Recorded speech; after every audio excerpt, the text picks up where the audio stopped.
that we can hear singing in the trees that are around us that I don't think I hear ever anywhere else in Bradford. And to think that we're a stone's throw away from one of the main routes into the city centre. And if you actually stop and listen, you can hear the humming of the cars and the lorries and the trucks and emergency vehicles going up and down the road. But if you take your focus away from that onto the birds and the greenery, you do completely forget that you're on one of the main routes into town. And we do actually have this hidden oasis in these streets.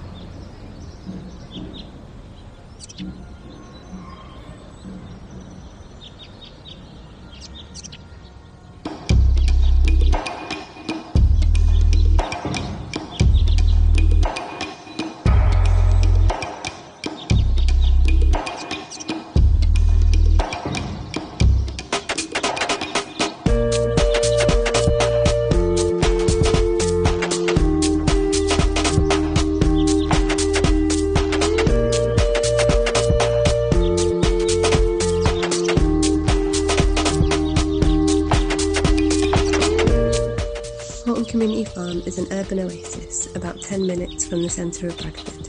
We are a permaculture project and we are here to provide a safe space for lots of different communities, including sanctuary seekers, so asylum seekers and refugees, people that are queer, neurodivergent and people struggling with their mental and physical health, and people on the edges of society, people that aren't in work or that struggle to get out of the house. So yeah, we provide a very important space for lots of different groups of people to grow food and to be in nature. We do a lot of nature-based activities, mindfulness, nature crafts, lots of activities for children and parents. It's extremely important, especially for the area that we are in Bradford, because we are surrounded by a lot of poverty. A lot of households don't have access to a garden or a green space.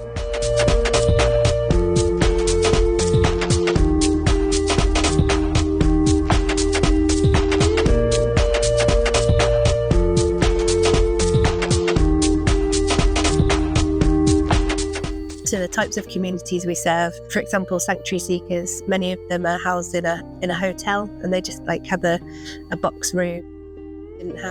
People have said if they didn't have the farm to come to, that they'd be confined to their bedroom every day. So it's really, really important. So it gives people a place to be and to go. It's really important for people's well-being. We've had people come that are really struggling with their mental health and they've really benefited from being outside, connecting with other people, connecting with nature, learning about gardening. So people come, they make friends, they build a community, and then they leave and they maintain those friendships often and take their skills back home or let other people know what it is that we offer. I think it's really important for isolated communities, for people that have maybe been forgotten about or don't have access to statutory help and therapies and stuff like that. We currently manage to grow a lot of food and to do a variety of activities to suit all abilities, not just people that want to come and dig, which is what makes the site so inclusive and the projects so inclusive, because when people arrive, we don't say, get digging or get doing this or that or the other. We welcome people. We see what people want to do and what people will benefit from. We have a group for expectant mums, and that again is about nature connection and supporting the mental health and well-being of new mums and the benefits of being in the outdoors and in green spaces and nature. We also run forest schools on site for school-age children, and that gives them an opportunity to be free in a green space, and that is something not a lot of children get to do nowadays. Our main focus is food growing, to embed confidence into people about food growing, because people can be quite scared about the idea of it. It can feel daunting. There's so many rules and things that you require to grow food, and people can find it quite scary. And we work in a manageable way with people and help them to learn about food growing and really do get down to how easy it actually is and can be, It doesn't need to be complicated. You don't need to buy special composts and special pots and all these fancy things. You can really just do it from some scraps that you have in your kitchen. We like to forage on site. So we look at the different things that are growing on site that people might consider to be weeds, but they have a lot of benefits. And for hundreds of years, they've been part of our diet. And for some reason, we've got to the point where we think that they're pest plants and we don't want them around in the garden. We try to learn and reignite that knowledge and understanding about those plants. Other things that we do on site is learning about the trees and different types of nature we have on site. It's an opportunity to interact with different insects, and the pond is one of the places where we can and we have interacted with the pond life and had a look at all the different things that are going on in what looks like a little bit of water, but there's so much going on.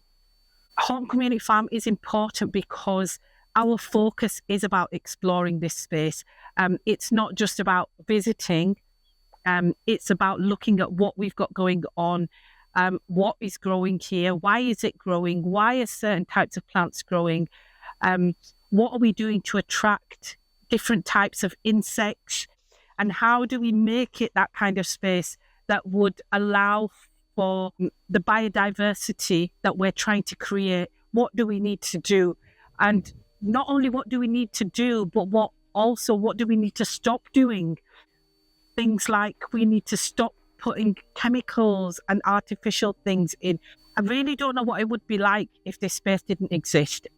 I will give you a particular example of a group who have been attending my mindfulness garden sessions, and we have come to the end of our 8-week course, and they've been asking me for the past 2 weeks if they can continue to attend and use this space, because they have got to the point where they have really connected to the space.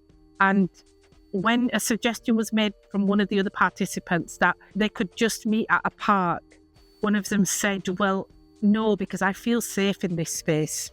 And this is where I want to be.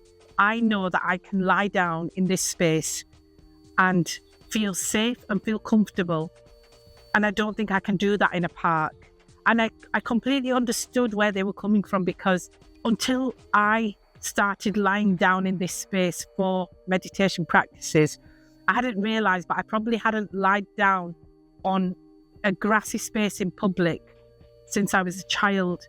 And I don't think I would feel comfortable lying down in a park, even if there were a group of us, and just closing my eyes and feel confident to know that I could do that, and it was safe enough for me to do that. So I think there would be a huge loss if we weren't here anymore. I think it would be a loss of a space and a sanctuary for people, but also for nature, the biodiversity that we have created. I've only been here for 5 years, but my colleagues have been here for a lot longer, and I can see the amount of work that they have put into this space and the difference that it has made to the space that we're in, and the birds that we can hear singing in the trees that are around us that I don't think I ever hear anywhere else in Bradford.